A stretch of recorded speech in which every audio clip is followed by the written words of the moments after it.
Sabe que às vezes a gente precisa não ter para saber o quanto é importante aquilo que a gente tem. Não é assim?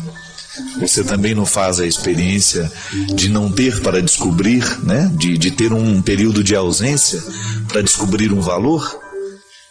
Cada vez mais eu estou convicto de que o cristianismo é o tempo todo uma proposta de reflexão da própria vida, da existência, à luz da pessoa de Jesus.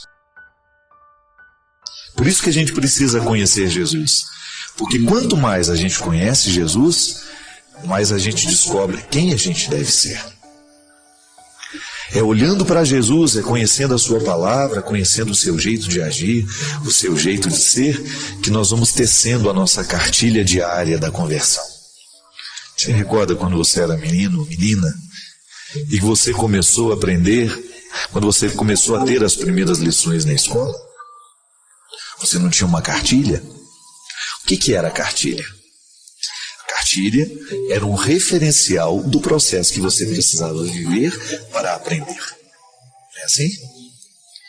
Lá nas primeiras aulas, você recebeu as suas lições e você tinha aquela cartilha como uma estrada que lhe faria chegar a alguns lugares.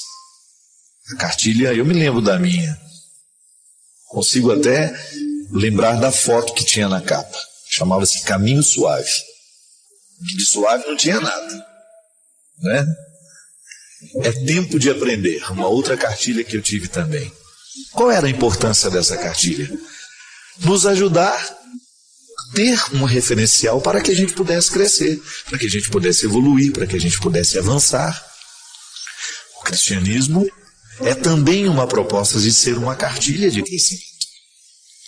Sabe, minha gente, eu fico o tempo todo intrigado com essa questão, o quanto que nós precisamos crescer como pessoas. Como é difícil viver. Adélia Prado, né, minha poetisa favorita, que vocês já sabem, eu já falei tantas vezes dela, ela fala desse dilema de ser humano. Não é brincadeira ser humano. Ser humano dá muito trabalho. Ser humano é doloroso, é muito doloroso ser quem a gente é. Lidar com as nossas questões. Você sabe muito bem disso. Sabe, não é porque leu nos livros, não é porque você sente na sua carne, todos os dias da sua vida, o quanto você tem que lutar, dar conta das suas questões. Você sabe que nesse tempo de ausência do programa, o que mais me chamou a atenção, das inúmeras reclamações bem-vindas que a gente recebeu, era justamente essa. Me chamou a atenção essa questão. Ô padre, o programa nos ajuda a pensar na nossa vida, então tem que voltar logo. E eu fico feliz de saber que posso ser um pontinho aí dentro dessa sua cartilha. Como é que nós vamos conhecer o jeito de ser e de viver de Jesus se a gente não conhecer a pessoa de Jesus? Por isso que a gente precisa que a gente mergulhe no mistério do Cristo, para que nós tenhamos também a possibilidade de transformar o nosso coração, para ter a possibilidade de avançar neste conhecimento de Jesus, mas sobretudo de incorporá-lo na nossa vida. Por isso volto à frase que eu gosto muito. Quanto mais eu conheço Jesus, muito mais eu descubro quem eu devo ser. É o referencial da nossa verdade humana. Olhar para Jesus e a gente descobrir o que nós precisamos fazer para a gente ser diferente, para a gente ser melhor.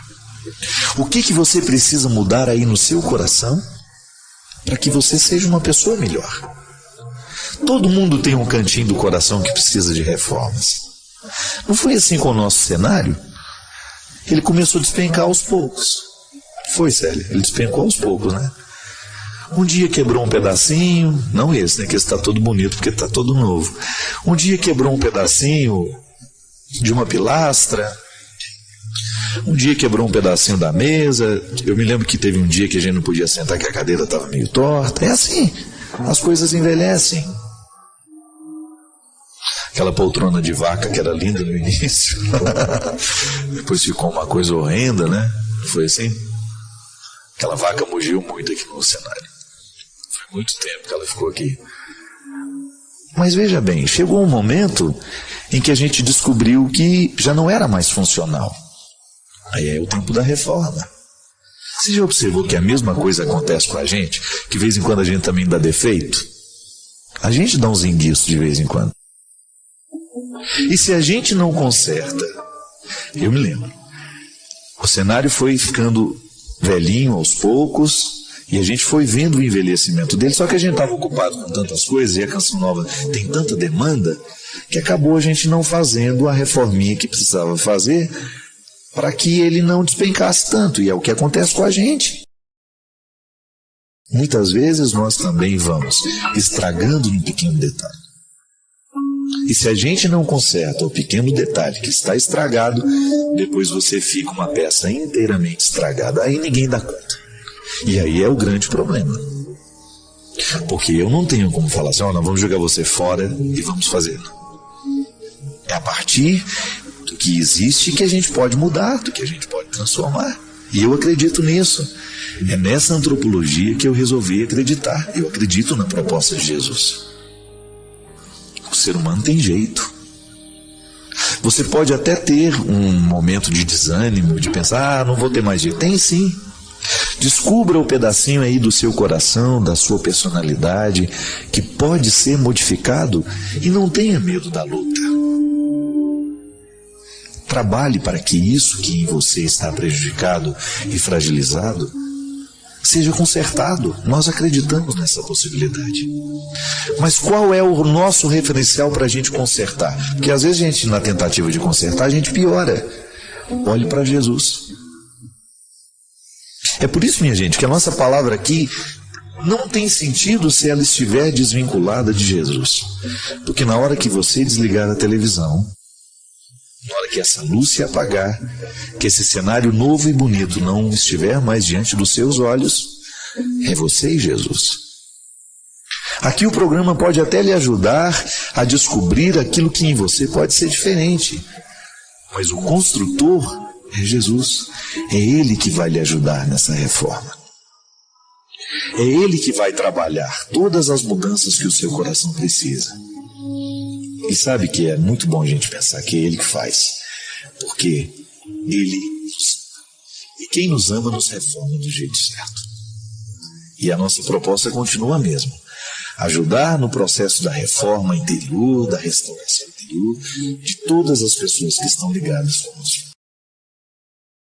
Deus nos dá asas o tempo todo para a gente poder ir além, sair do lugar comum. Aliás, o crescimento humano é sempre uma experiência de sair de um lugar comum para chegar àquele que ainda desconhecemos. Sim, a aventura humana consiste em diariamente nós desbravar o que somos, desbravar quem somos. Aquele que descobre o valor do autoconhecimento e identifica quais são as ferramentas do dia a dia que podem favorecer o autoconhecimento, nunca mais vai querer abrir mão desse direito. Aí sim nós temos uma vida de qualidade. Porque uma vida só pode ter qualidade à medida em que ela é refletida. Pode observar, a gente vive mal quando não reflete a vida que vive. Porque nos falta aquele tempo, aquela experiência extremamente positiva de avaliar o que se está vivendo. O domínio de si não é uma conquista que a gente alcança da noite para o dia. Somente no esforço diário de nós investigar quem somos, de ir buscar lá no fundo tudo aquilo que a gente ainda desconhece de nós mesmos. Porque luta melhor consigo mesmo aquele que se conhece. Há sempre um risco, minha gente, de nós fazermos um jogo contrário ao que a gente precisa fazer. É o famoso boicote, que às vezes eu me faço, você se faz, sem que a gente perceba. Nós vamos nos emaranhando, vamos entrando dentro de um contexto de vida extremamente desfavorável a nós. Sim. Buscar as alturas consiste em alcançar o que melhor a vida pode nos oferecer. Só que essas alturas a gente só pode alcançar depois de descer todos os subterrâneos do nosso ser. Só alcança as alturas aquele que teve coragem de descer nos subterrâneos do ser. Lá onde você vai conhecer-se com profundidade, descobrir o seu sistema, como é que funciona o seu sistema, como é que funciona o seu organismo. Sim, porque nós somos diferentes. Tenho certeza que à medida que eu vou falando, você vai pensando na sua vida. Como falta isso para nós? Muito. Nós somos pós-modernos, né? Nós estamos dentro de um contexto onde a comunicação é muito fácil, a gente fala com o outro com uma rapidez muito grande, a gente se desloca com muito mais rapidez. São conquistas, claro, valores, mas que também geram um prejuízo para nós, porque nós estamos cada vez menos afeitos, menos propensos à experiência do vazio, que não é aquele vazio desagradável que pode gerar uma depressão, por exemplo, um sofrimento agudo. Não, é o vazio, quando nós experimentamos, é aquele vazio que nos proporciona uma quietude, porque nós não estamos nos preenchendo de nada daquilo que é exterior. Aí você se ocupa da sua solidão, ocupa-se com a sua solidão. É sempre um risco a gente morrer desconhecidos a nós mesmos. Porque o processo do autoconhecimento, ele se confunde com a maturidade espiritual. É a mesma coisa. Se você vai ver a vida dos santos, eles avançaram na vida espiritual e na vida de santidade à medida em que eles tiveram domínio de si mesmos. Embora sejamos humanos, nós temos constituições diferentes. Eu preciso mergulhar nos subterrâneos do meu ser para eu conhecer o meu estatuto. Mergulhar nos subterrâneos do seu ser para ter acesso ao seu estatuto. O estatuto é como se fosse o nosso manual de funcionamento. Só que a vida humana, se a gente não ler bem esse estatuto, que é pessoal, intransferível, a gente nunca vai conseguir fazer essa altura ser uma realidade na nossa vida. Você já parou para pensar que às vezes você não faz uma avaliação da vida que você vive? Vai vivendo sem pensar. Entra no ritmo alucinante que a vida tem, que é própria dos nossos dias, e não tem nem o direito de parar para problematizar. Eu falei, às vezes nós não temos noção de como uma palavra dita por nós pode provocar o bem. De como uma palavra pode desencadear a paz, a reconciliação. De repente uma pessoa que você ofendeu, que você machucou, um pedido de perdão que você manda através do WhatsApp. Sabe, olha, me perdoa, eu errei, machuquei você com minhas palavras. Sabe, isso tem um poder. A gente não pode desconsiderar esse poder da palavra. Essa é a nossa vocação cristã, minha gente. O tempo todo eu preciso lidar com Adão que me hospeda. Ele está hospedado em mim. E ele me hospeda também. Estou hospedado nele. É a minha condição frágil que eu não tenho condições de abrir mão dela. Mas por outro lado, eu tenho a vocação crística. Cristo me chama, Cristo me convoca diariamente a superar os limites do Adão que está em mim, para que eu tenha condições de viver essa realização humana, que não é outra coisa senão o equilíbrio entre possibilidades e limites. Este equilíbrio que nos torna capazes de mergulhar nos nossos subterrâneos e ao mesmo tempo alcançar as alturas da nossa vocação.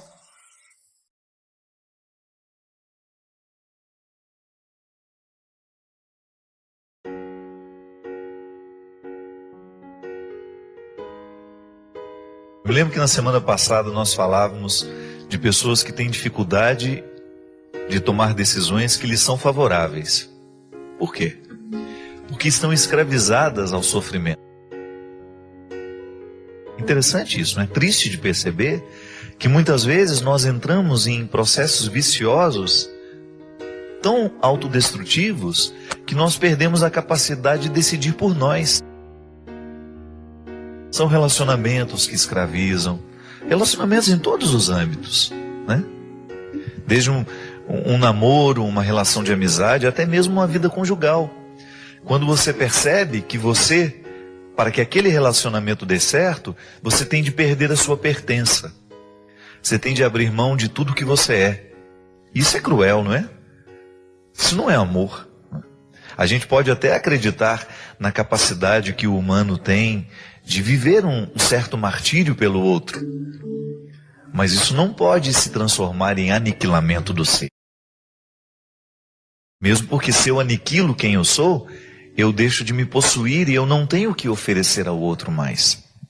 Nós começamos a morrer, minha gente, no momento em que a gente passa a pensar errado.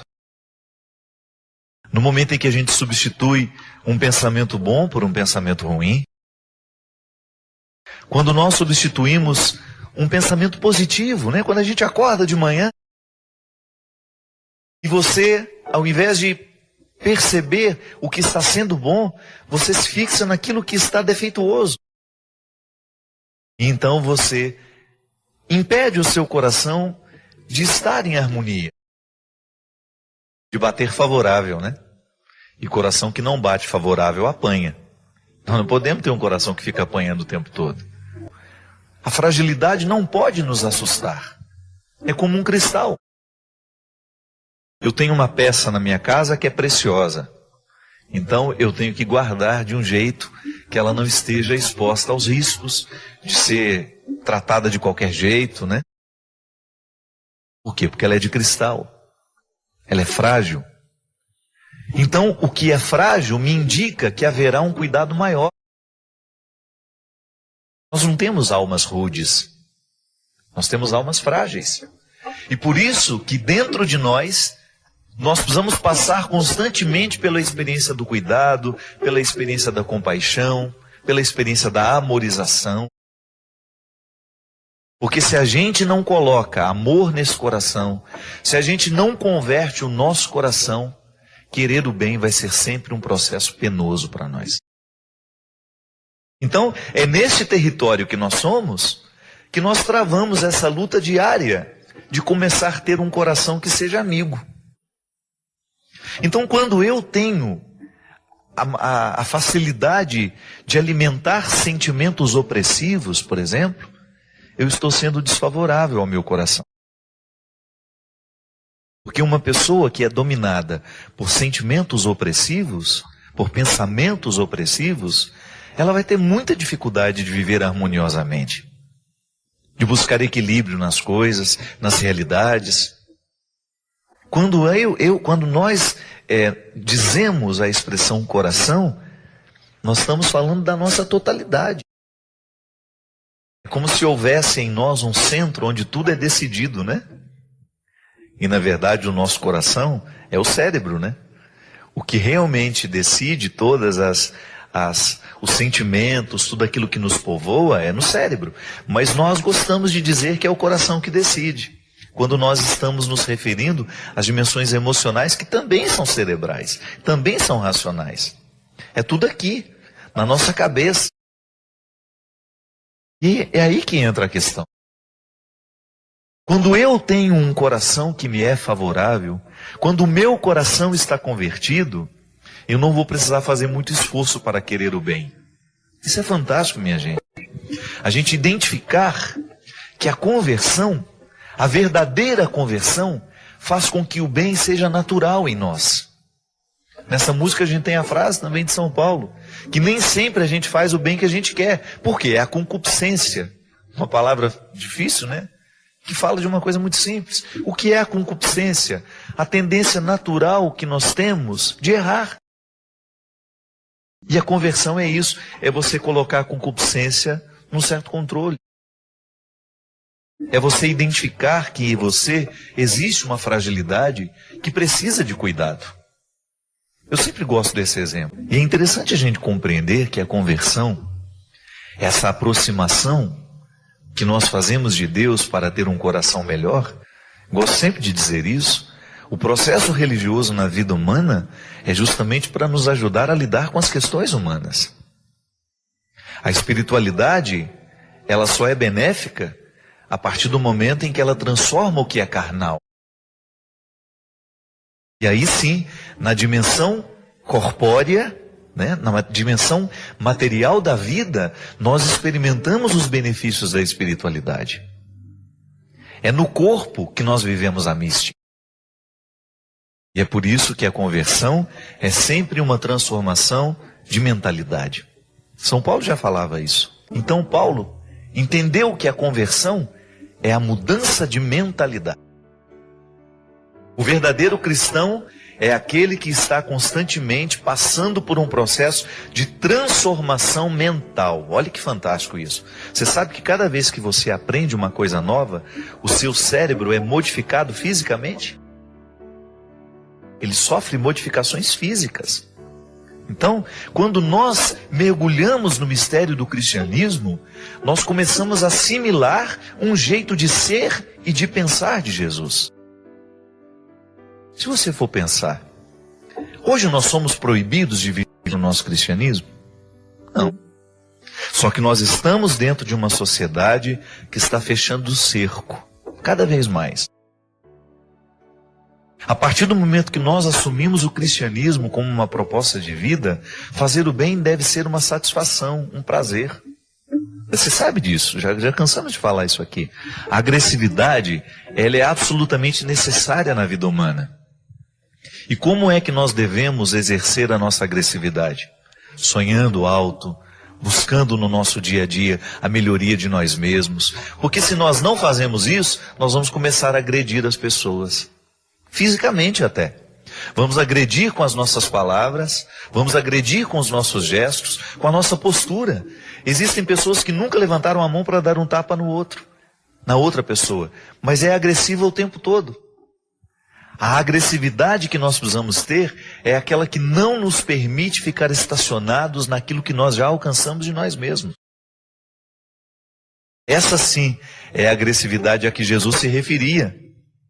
Que Jesus dizia que é preciso ser violento para conquistar o reino dos céus. Mas não no sentido de retirar a espada e sair matando todo mundo que passa pela nossa frente, não. A violência tem que ser quando você se encoraja para matar tudo aquilo que em você é nocivo. Tudo aquilo que em você é diabólico. Tudo aquilo que em você, aquilo que em nós é prejudicial a nós mesmos. E juntos, a gente vai fazendo esse mundo ser cada vez melhor. Porque onde uma pessoa estiver fazendo o bem, o mal não terá oportunidade de crescer. E para isso vivemos. Padre Fábio, tem mais ou menos 4 anos que me separei, não por minha culpa, mas sim por coisas do meu marido, por coisas que me fiz passar. Sempre acreditei que o casamento deveria ser para sempre. Padre, desde então nunca mais recebi a comunhão porque sei que a igreja é contra o divórcio. Uma vez quando fui me confessar, o padre me falou que com o tempo eu poderia receber a comunhão, uma vez que eu lhe falei não ter ainda perdoado meu marido. E ele me falou que a falta de perdão era um empecilho, né? Mas que com o tempo esse perdão viria. Padre, eu não posso dizer que já perdoei. Ainda sofro muito com certas situações e a ferida ainda não cicatrizou. Mas ao mesmo tempo sofro porque gostaria de receber a comunhão. Vou às missas e sempre me angustio, pedindo a Deus o perdão por todos os pecados que eu acho ter cometido na vida. Veja bem, essa pessoa não tem empecilho porque eu já cheguei até a conhecer um pouquinho a situação dela. Não há nenhum problema para a comunhão, porque ela não contraiu outro matrimônio, né? Ela é uma pessoa que se divorciou, por razões que nós desconhecemos, né? Nós não sabemos. E ela não tem um outro marido. Então não é nenhum problema a Eucaristia para ela. Ela não vive em adultério, não tem nenhum empecilho. O padre, o que havia dito era que ela, na verdade, precisava passar pela experiência do perdão para receber Jesus. Eu particularmente penso, gente, que às vezes nós temos uma compreensão muito equivocada da Eucaristia, né? Às vezes a gente tem aquela sensação de que a Eucaristia, ela tem que ser recebida por pessoas puras. Tá certo, é uma teologia válida. Mas veja bem, se a gente for pensar a palavra de Jesus, quando ele nos diz que ele veio para os doentes. Então veja bem, ela tem uma sinceridade de coração, ela não está em adultério, não é um pecado mortal, ela precisa passar pelo processo do perdão. Será que aqui a Eucaristia não seria um remédio para esse perdão chegar? Às vezes eu fico pensando que a gente se priva da Eucaristia, quando na verdade ela é o remédio para curar o que nós estamos precisando. Eu não posso crer que eu me afastar da Eucaristia só porque eu ainda não consegui perdoar, seja uma causa para eu estar distante da Eucaristia. Mesmo porque eu tenho que crer, né? Eu gosto de crer nisso. Não é que eu tenho que crer. Eu gosto de crer que Jesus, ele é justamente o complemento das minhas ausências. Cada vez que eu o recebo na Eucaristia, eu trago para dentro de mim aquilo que me falta. É bonito a gente pensar que a Eucaristia é o processo de configuração do humano ao Cristo. É a cristificação que acontece em mim no momento em que eu recebo a Eucaristia. Então eu não vejo nenhum problema, querida, que você vá curando a sua falta de perdão com a própria Eucaristia. Mesmo que se você toma nesta consciência, eu preciso superar o limite. Eu preciso perdoar o meu marido dentro de mim. Então a Eucaristia se torna um remédio. Mesmo porque você viveria essa Eucaristia, eu tenho certeza, pelo seu relato, por aquilo que eu sei da sua história, você viveria com muita honestidade e muita seriedade este encontro com Jesus. Aí a gente poderia dizer, padre, mas e aquela pessoa que contraiu um outro matrimônio, que está vivendo com uma outra pessoa? Aqui, minha gente, nós precisamos esclarecer uma coisa que às vezes falta dentro do nosso discurso, esclarecer. Nós temos duas presenças reais de Jesus na Eucaristia. Se eu não posso comungar, eu não estou privado da presença real de Jesus, porque a palavra é presença real também.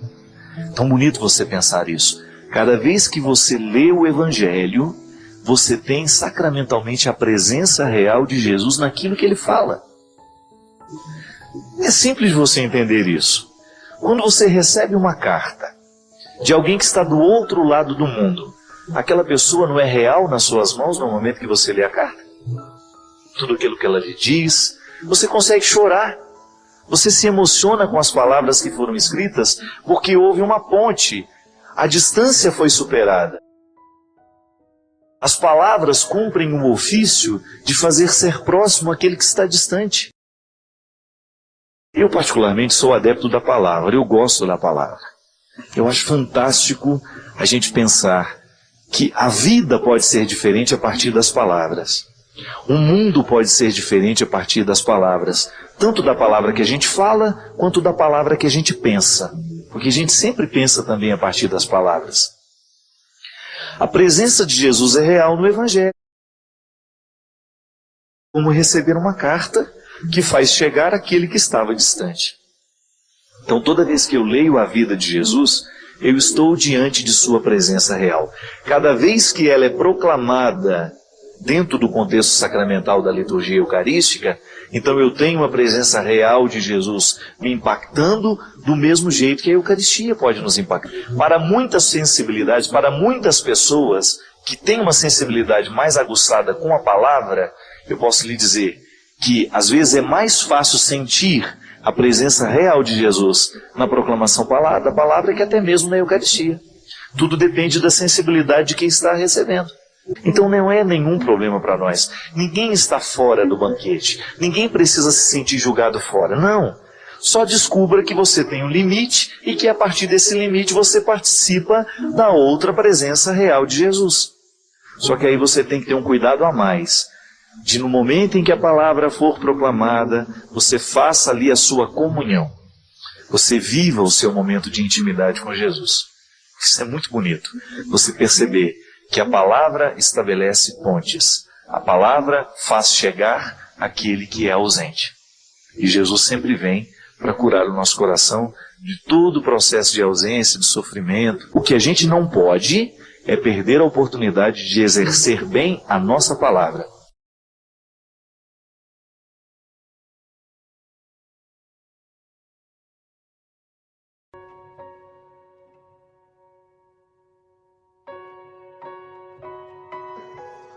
Gente, a destruição humana começa no momento em que nós começamos a colocar soldados para trabalharem contrários à nossa vida espiritual, à nossa vida em Deus. Não há um ser humano grande sem preparo. Nenhum ser humano pode ser capaz de dizer não àquilo que destrói, se ele não for grande, se ele não for preparado. Chega dessa ilusão de que nós poderemos chegar a algum lugar sem sacrifício, sem luta. É preparo, é dia a dia. Eu tenho experimentado, minha gente, volto a dizer para vocês, eu tenho enfrentado o tempo todo os bastidores da humanidade. Eu vejo os bastidores. E o grande malefício que nós encontramos, o mundo a nos fragilizar, para que a gente se enfraqueça, para que a gente não possa, para que a gente não permaneça de pé. É lamentável. Você sofre o tempo todo, bate na porta da sua casa o tempo todo, as forças que lhe enfraquecem, as forças que retiram a sua vitalidade, e elas são sedutoras, elas são muito sedutoras.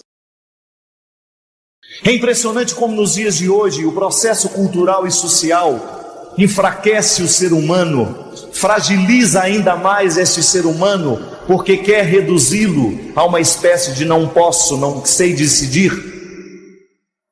Para estar em Deus é preciso viver o exercício da vontade. Fortalecer a nossa vontade é o específico da graça o tempo todo. A graça de Deus fortalece a nossa vontade para que a gente seja capaz de dizer não ou de dizer sim.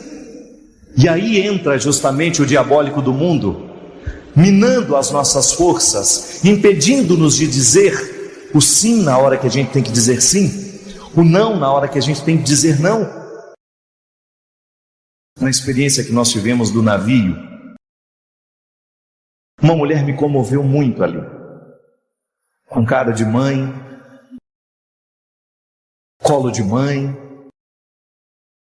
e na hora que eu cumprimentava as pessoas, ela me abraçou e disse assim: Padre, reza para que Deus me liberte do meu alcoolismo. Levei um choque, minha gente. Como eu dizia para vocês, ela tinha cara de mãe. Aí ela me disse assim: tem sido um sofrimento muito grande, Padre.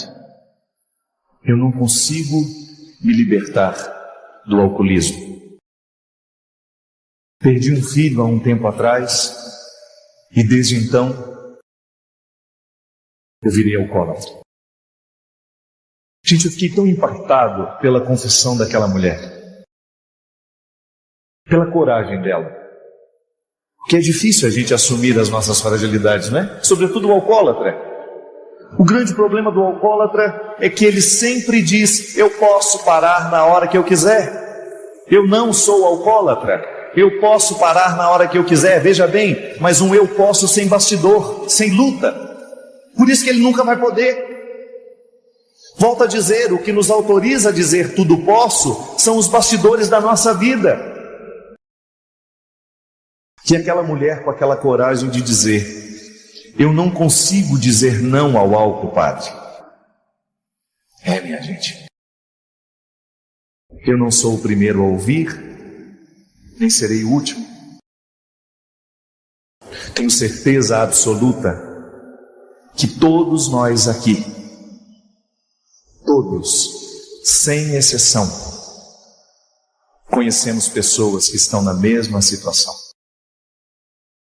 O vício, ele não tem outro objetivo senão minar a sua vontade,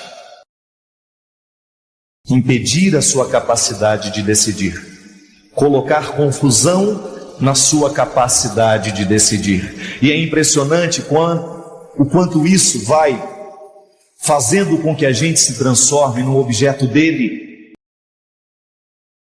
O vício vai minando a nossa capacidade de dizer não àquilo que a gente precisa dizer não, e vai nos impedindo a capacidade de dizer sim àquilo que a gente precisa dizer. E começa cedo, minha gente. Retirar um jovem das drogas dá trabalho,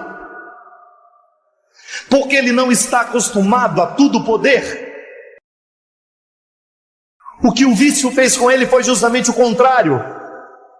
Fez com que ele esquecesse que ele podia.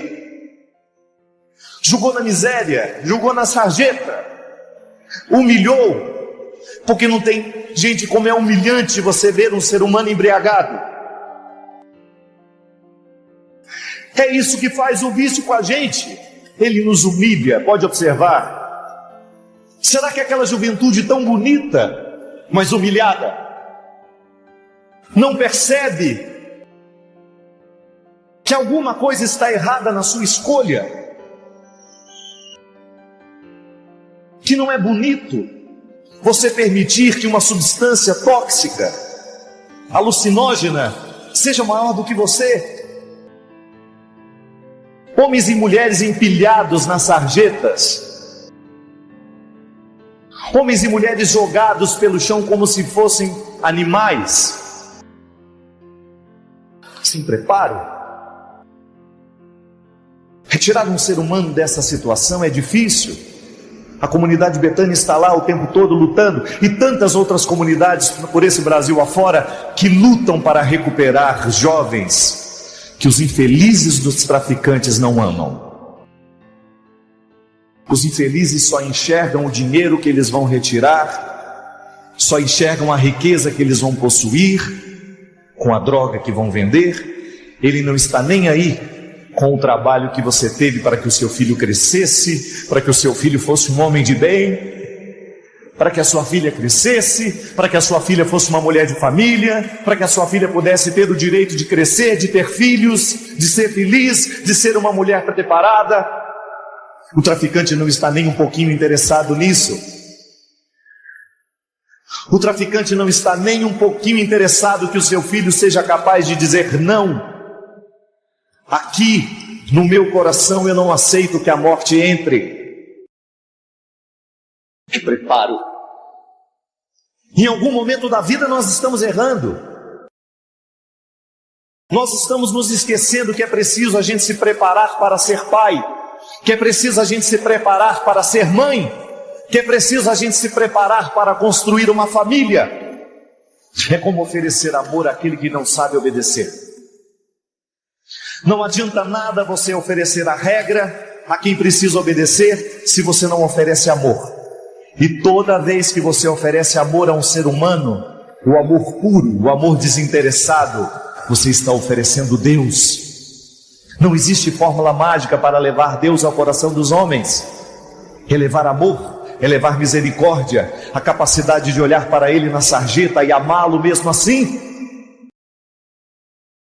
Sentir o desejo, o coração em movimentos que faz com que eu tenha a coragem de me aproximar daquele que sofre e amá-lo, e querer que ele se liberte, que ele saia daquela condição de escravo.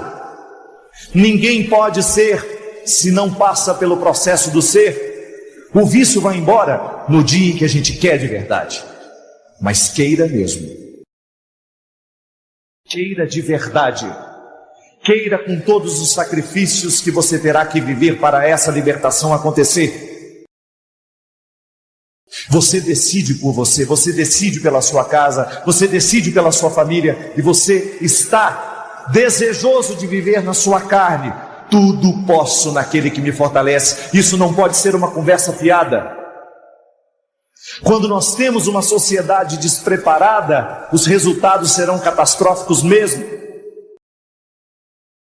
E o que falta para nós? O que falta para essa sociedade, para essa cultura que nos empresta a morte o tempo todo, que nos oferece a morte o tempo todo?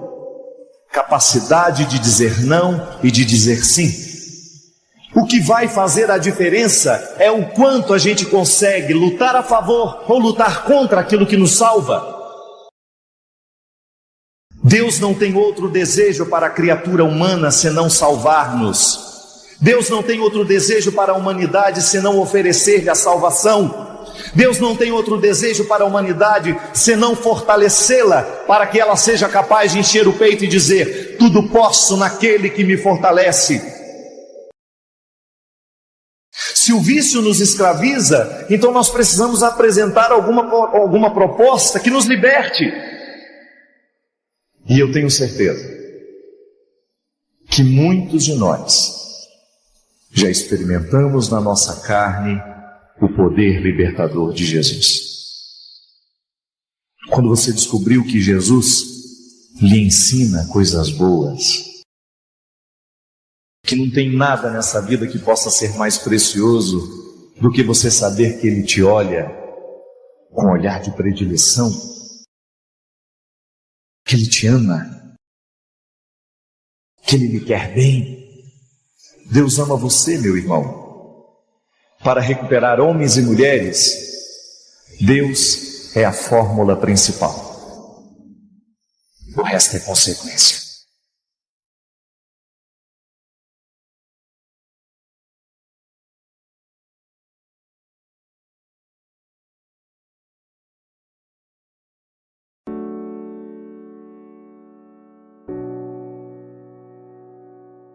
Hoje eu vivi uma situação que me fez pensar muito sobre o poder que a gratidão tem de reorganizar dentro de nós aquilo que a gente viveu e que ficou... Eu gosto de comparar como se fosse uma peça fora da estante, né? A gente arrumou e sobrou. Alguma coisa sobrou e a gente não consegue encaixar. A vida emocional da gente é assim também. O trauma, né? A psicologia nos ensina que é justamente um acontecimento que não coube dentro da gente.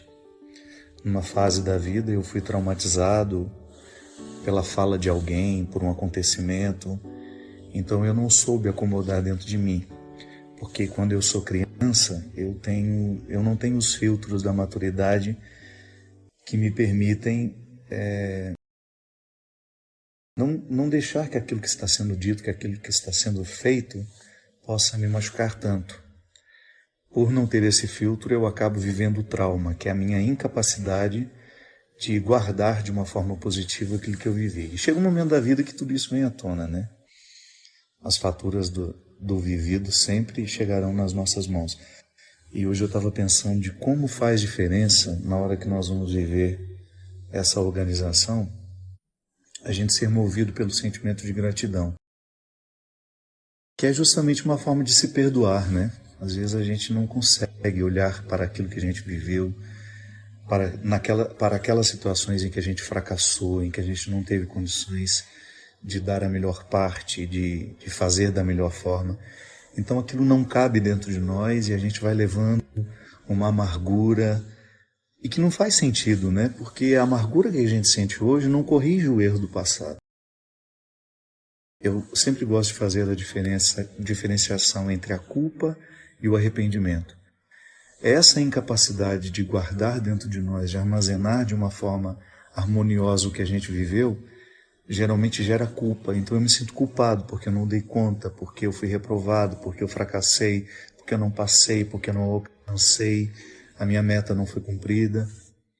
Ou então posso me sentir arrependido de alguma coisa que eu olho, reconheço que não deu certo porque eu errei em alguns pontos, não calculei bem, não fiz as melhores escolhas. Então o arrependimento, ele me proporciona novas oportunidades. A partir dele eu posso corrigir o presente. Nunca a culpa nos faz voltar para o passado que a gente não modifica. O arrependimento nos faz prestar atenção no presente que agora está diante de mim e que pode receber a minha intervenção. Eu estava pensando de como, no momento em que eu sou grato, eu chego à conclusão de que a vida foi como poderia ter sido mesmo. Eu não tinha as forças para ser forte naquele momento, eu não tinha sabedoria para escolher melhor. Então, à medida que eu vou reconciliando isso dentro de mim, que eu vou derramando a água do perdão sobre isso, né? Existe uma expressão bonita na mística que são as abluções, que são os mergulhos que nós fazemos das nossas realidades na graça de Deus, na crença, a crença que você tiver nesse sagrado que lhe habita. A gente vai ficando cada vez mais leve. Então olho para o que eu vivi e sou grato. Sou grato por tudo. Eu fico pensando, minha gente, se eu tivesse sido privado de todas as situações que me fizeram sofrer, certamente eu não teria alcançado nem 20% do que eu já alcancei de mim. Claro que eu estou longe de ser, de estar na minha melhor versão, mas aquilo que eu já alcancei de mim hoje me permite ser um homem feliz. E tudo isso é porque, de alguma forma, eu agradeci. Tive uma vida muito difícil, tenho até hoje, tenho, mas não reclamo não. Eu sou grato pela vida, por tudo aquilo que eu já consegui viver, por tudo aquilo que eu tenho hoje.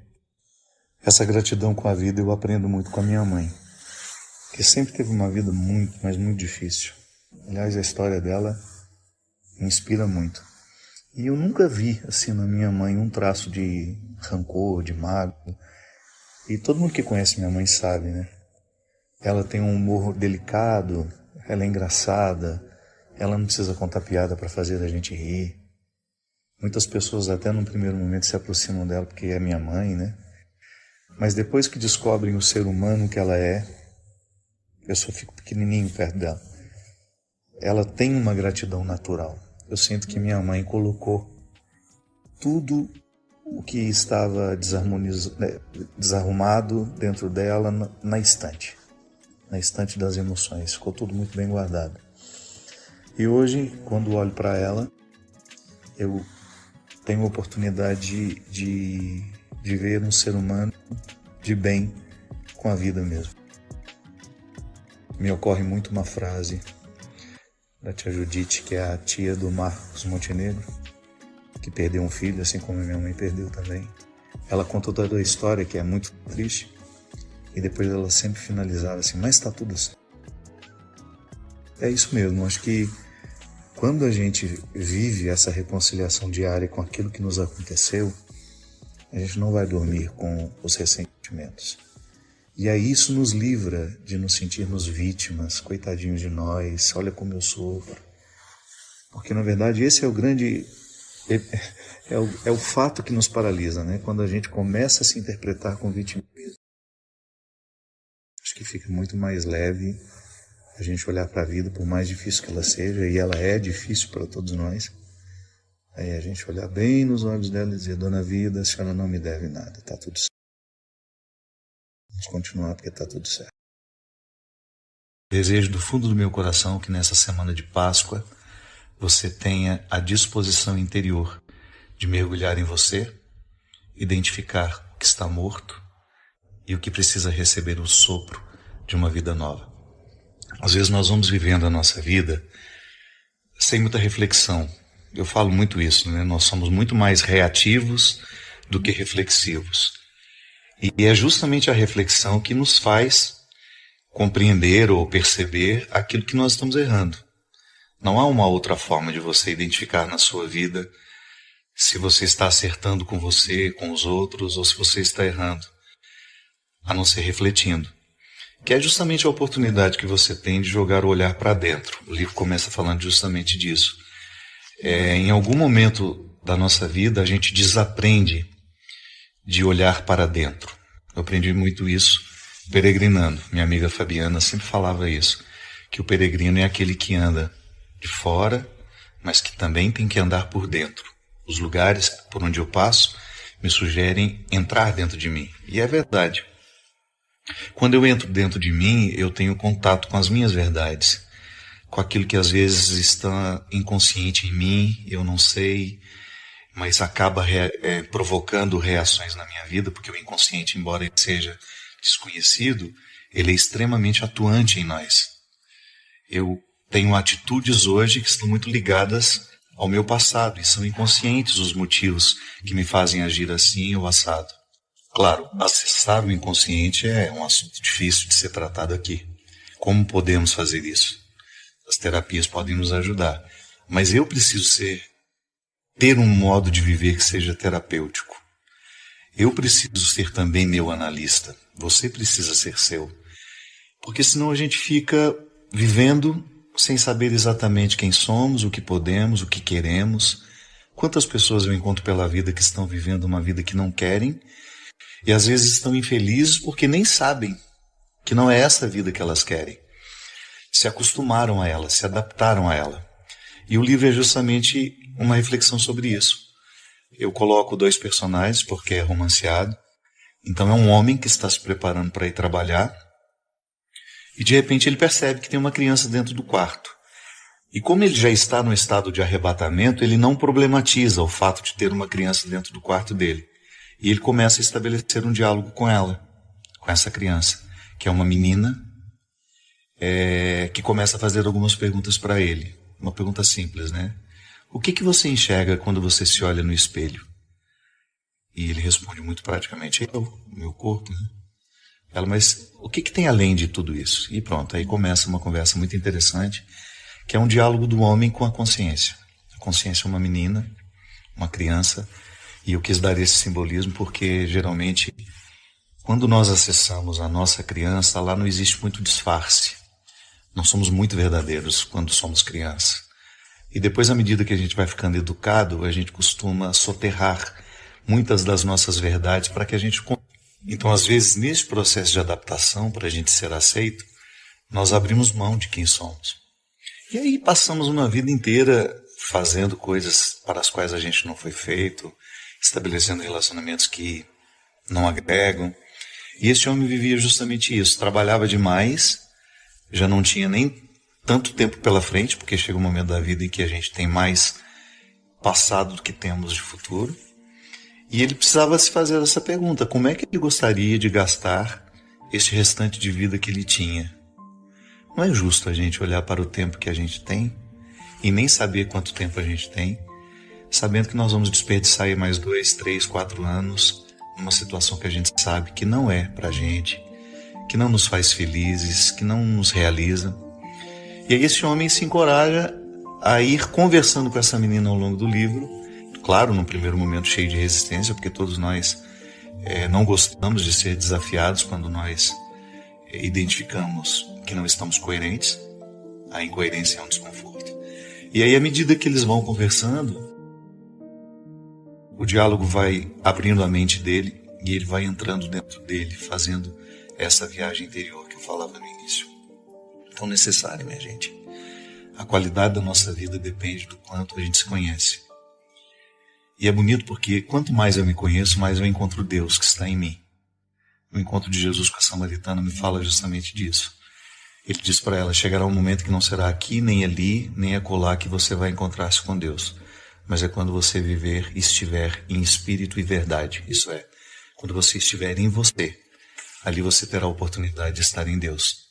E quando a gente está em Deus, os equívocos caem por terra. Porque eu acredito que a espiritualidade, a mística, ela justamente se presta a esse papel. Em nos fazer viver em nós. Conscientes, cada vez mais conscientes. Acho que a maturidade é isso, minha gente.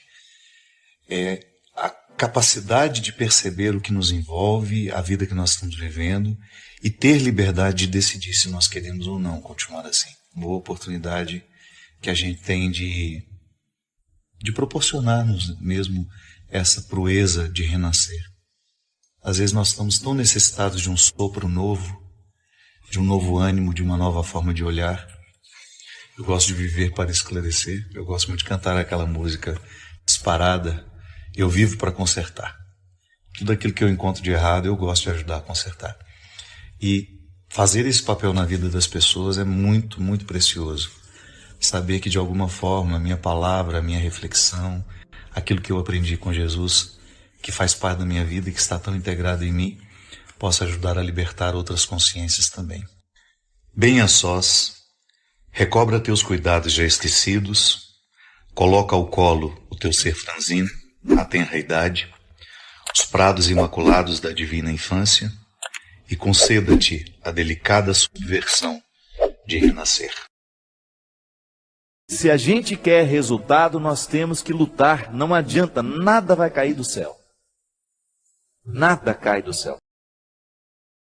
Fé nasce do chão. Acho que a gente inverteu as coisas, né? A nossa oração tinha que ser voltada para o chão o tempo todo. Que é aqui que Deus floresce. Deus é igual semente, floresce no chão. Essa metáfora de que Deus está no céu, isso é bonito.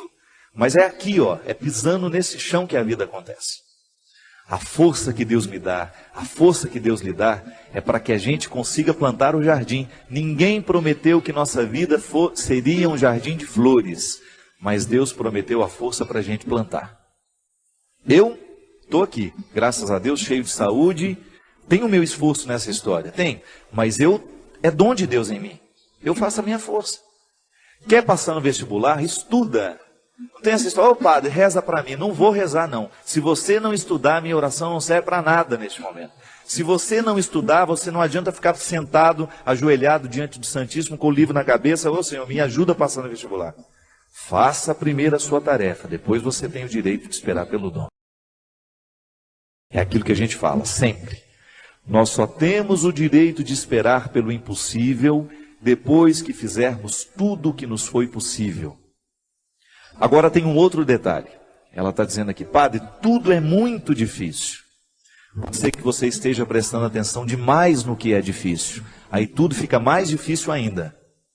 Gente, a vida sempre será determinada a partir do que a gente presta atenção. Se você tem diante de você um problema, você tem duas possibilidades. Ou você enxerga o problema, ou você já enxerga a solução. Tem gente que só enxerga o problema. Aí dificilmente encontra a solução, porque fixa os olhos no problema e aí não tem olhos para encontrar a solução. E aí depende de como nós interpretamos a vida. Tem gente que adora dificuldade, tem gente que adora problema. E acaba se tornando uma fonte de problemas, porque não está disposto para soluções. Tem gente que não sabe viver sem um problema.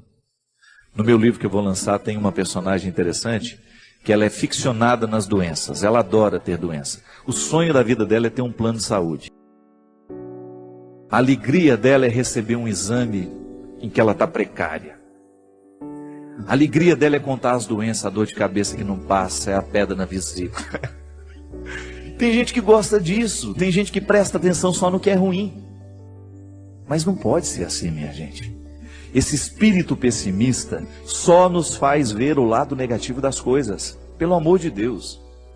Você tem que ser um pouco mais otimista. Você precisa prestar atenção um pouco mais nas coisas que são boas.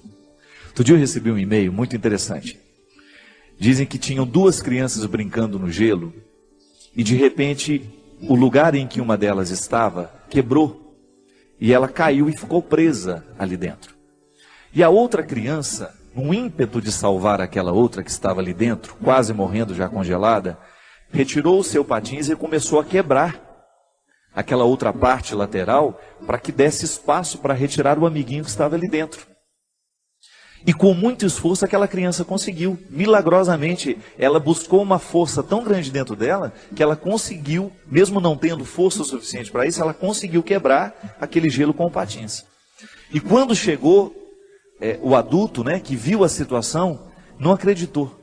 E foram chegando outras pessoas, até que uma delas falou assim, como é que esse menino conseguiu quebrar esse gelo e retirar a outra criança que estava aí dentro? Aí o outro falou assim, é porque nenhum de nós estávamos aqui para dizer que ele não conseguia. E é interessante. Quando nós estamos diante de uma situação difícil, é muito natural que outras pessoas, tomadas por um espírito de porco, venham dizer, você não vai conseguir isso não, não vai dar certo não é? E sempre tem um assim. Eu não falei? Eu não sei não, estou achando que esse negócio vai dar certo não. Sempre tem um espírito de porco pronto para jogar uma frase destrutiva, que vai desanimar. Mas não.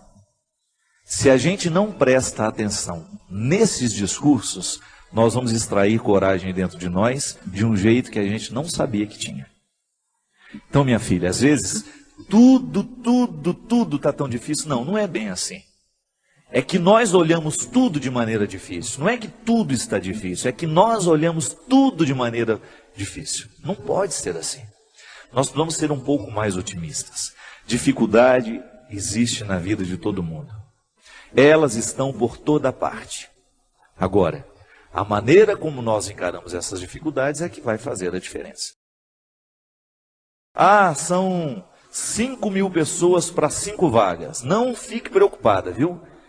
90% destes 5.000 que estão tentando essa vaga não estudou do jeito que você estudou. Se você verdadeiramente se prepara para as coisas, você já elimina boa parte dos concorrentes, porque a maioria é mais ou menos. A maioria está vivendo mais ou menos. A maioria está fazendo mais ou menos. São poucas as pessoas que verdadeiramente estão tomando a vida com responsabilidade do jeito que ela precisa. São poucos os jovens que na fase de 16, 17 anos estão levando o colégio a sério. São poucos os universitários que hoje estão cursando a faculdade com a disciplina que a profissão vai exigir um dia. São poucos os profissionais que verdadeiramente estarão bem preparados para nos atender nos seus consultórios de advocacia, nos seus consultórios dentários, nos seus consultórios médicos, porque são poucos os que verdadeiramente estão fazendo o que devem fazer. Estou sendo pessimista? Não.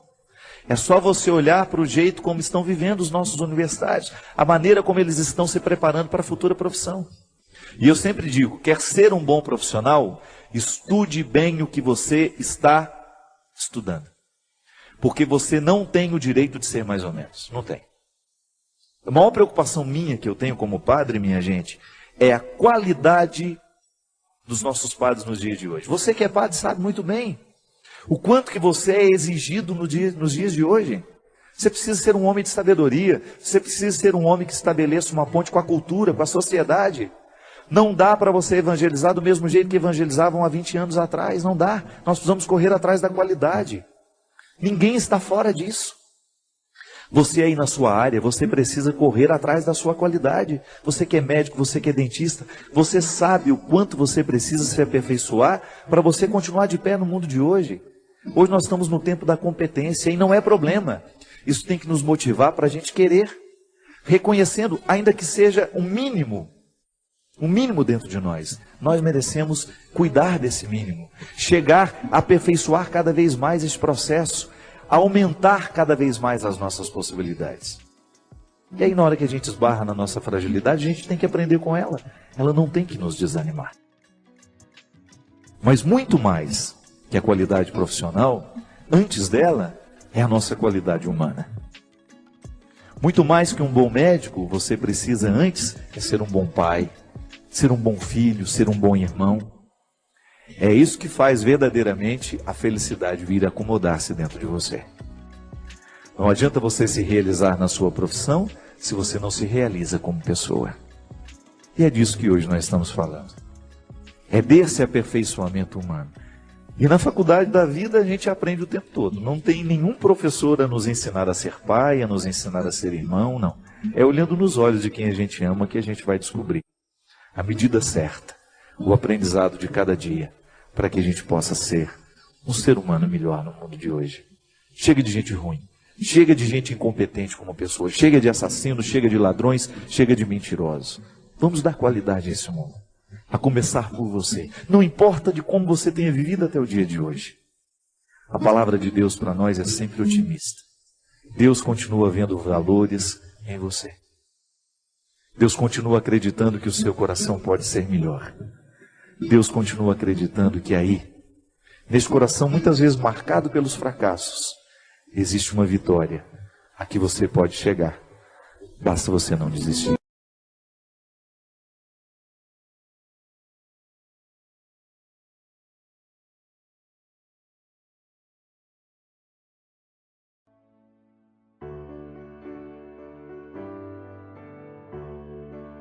Lá no meu passado eu também tinha medo dos fardos que eu levava.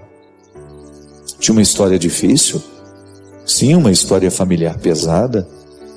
Tia Ló conhecia de perto.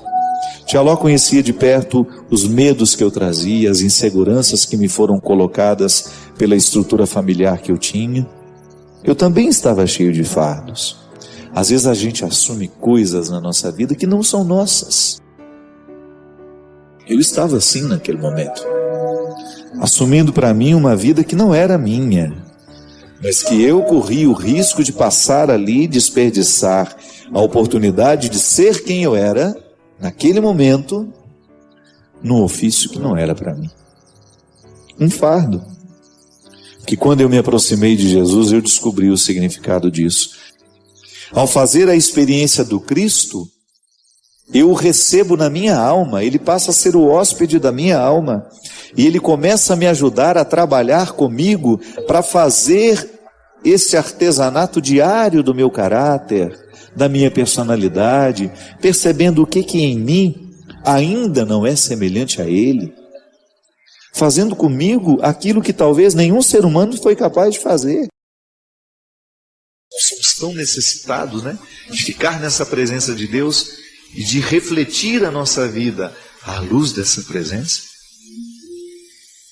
Porque nós precisamos, só na presença do Senhor, que nós temos condições de tomar posse dessa ressurreição, que é preparada diariamente para mim e para você. Porque quando nós estamos verdadeiramente diante de Jesus, Ele realiza em nós um despojamento. Primeiro Ele faz a gente jogar tudo no chão, igual Ele fez com o jovem rico. Tem que estar de mãos vazias para estar diante de Jesus. Esqueça tudo que você tem. Esqueça. Isso não servirá de nada no primeiro encontro. Só se encontra verdadeiramente com Jesus aquele que está despojado de tudo o que pensa ter alcançado até o dia de hoje. Vinde a mim todos vós que estáis cansados, carregados de fardos, e eu vos darei descanso. Tomai sobre vós o meu jugo e sede discípulos meus. Isto é, assuma aquilo que é meu e você vai perceber que muito disso é seu também. Jesus é o libertador, Jesus é a verdade, Jesus é a vida. Creia, em audiência particular, sendo recebido por Ele, que tudo sabe do seu coração. Você ter a possibilidade de receber dele uma palavra, uma orientação, que possa encaminhar o seu coração para um novo tempo, porque isso é possível. A nossa fé nos garante isso. Nós somos filhos de uma promessa, nós somos frutos dessa promessa, que se cumpre diariamente na vida da igreja. É a presença do Cristo nos redimindo de todas as nossas fraquezas, nos entregando a oportunidade de um novo tempo, de uma nova sociedade que Jesus chamava de reino de Deus.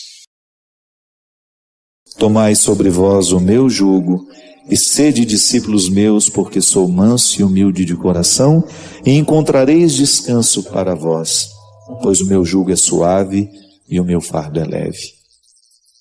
Essa promessa de Jesus para mim, para você, essa promessa de Jesus que já mudou a vida de tantas pessoas, continua sendo absolutamente atual. Quem faz uma experiência verdadeira de Jesus, quem conhece de fato o coração de Jesus, começa a ter contato com todas as realidades que lhe impedem de ser quem você é. Quem de fato faz uma experiência do coração de Jesus, vai aprender a lidar com seus egoísmos, com suas mazelas, com seus defeitos, porque num coração que está consagrado ao coração de Jesus, a matéria-prima da nossa conversão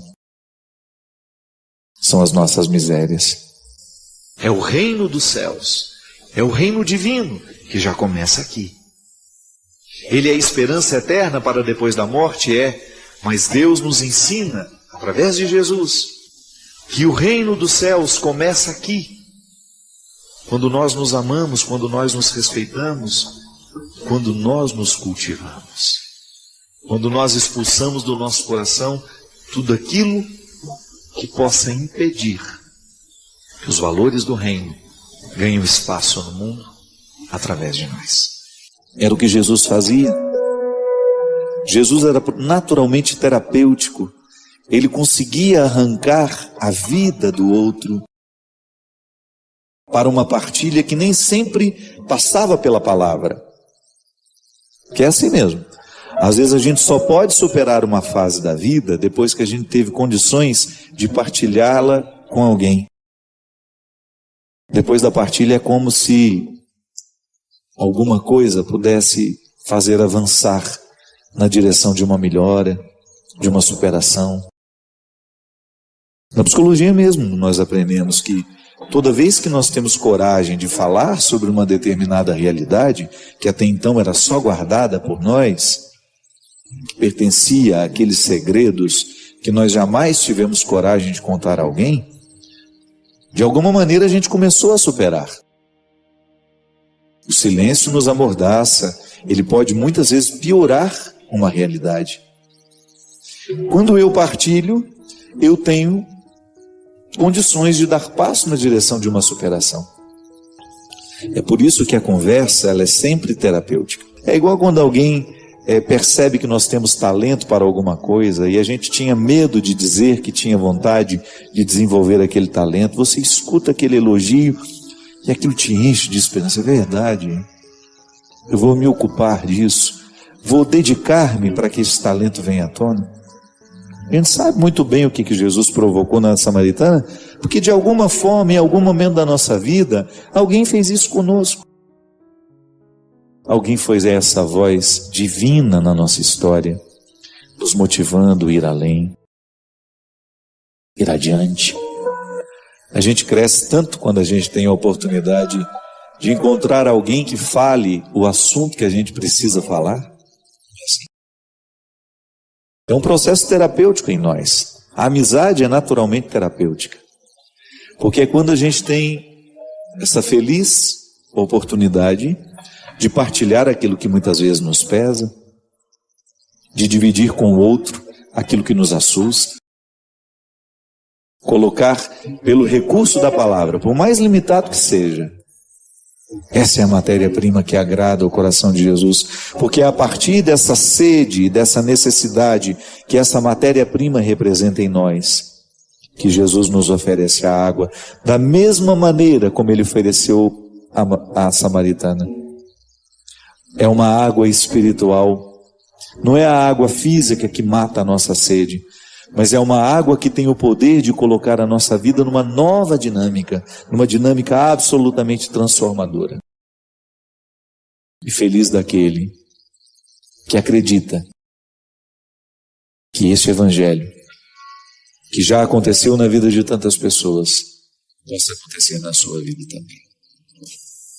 E aí eu volto a dizer, a oração não é uma obrigação do cristão. A oração é um direito. Deixa de ser uma obrigação e passa a ser compreendida como um direito nosso. Eu tenho o direito de cruzar o sinal da cruz sobre mim e ser recebido em audiência particular por Deus. E ali contar a minha vida, contar os meus segredos, os meus medos, as minhas alegrias, quais são as minhas ansiedades, quais são os meus fracassos, quais são as injustiças que cometi, que sofri, quais são os sonhos que eu vi ruir. Em audiência particular com Ele, contar a nossa vida. Eu acho maravilhoso. Cada vez que nós temos a oportunidade de sair do coletivo e entrar na dimensão do particular. É muito saudável ao coração humano sair da condição de multidão e ser uma pessoa que é olhada nos olhos e é recebida de maneira particular. Eu acredito muito que Deus faça isso com a gente cada vez que nós entramos no estado de oração. Cada vez que nós cruzamos o sinal da cruz sobre o nosso corpo, sinalizando o nosso desejo de audiência particular com Ele, Ele se coloca à nossa disposição para nos ouvir. Eu, quando digo alguma coisa sobre o meu sentimento, é uma experiência de limite. Porque do meu pensamento, da realidade para o meu pensamento já existe uma perda. O que eu sinto, quando eu penso o que eu sinto, já existiu uma perda. E quando eu tento falar aquilo que eu pensei, é ainda uma perda maior. Na verdade, é sempre um prejuízo tentar dizer ao outro o que nos passa. É por isso que as pessoas que se amam, elas se entendem muito melhor. Porque só o amor é capaz de nos dispensar da formalidade da palavra. Basta a gente olhar. E a oração, essa audiência que Ele coloca de maneira particular diante do Senhor, lhe dá o direito de pedir isso. Senhor, aquilo que o Senhor fez ao povo de Israel, faça, Senhor, também na minha vida. Que a mesma ressurreição que o Senhor realizou na vida de Lázaro, que o Senhor realize hoje na minha vida também. Jesus tinha uma facilidade muito grande de arrancar o fardo do outro. Hoje o programa de direção espiritual quer dissipar todos aqueles entraves que porventura estejam no nosso coração. Queira o desassossego que lhe faz realmente crescer, porque ali Deus mora. Deus está naquilo que causa o desassossego da nossa alma.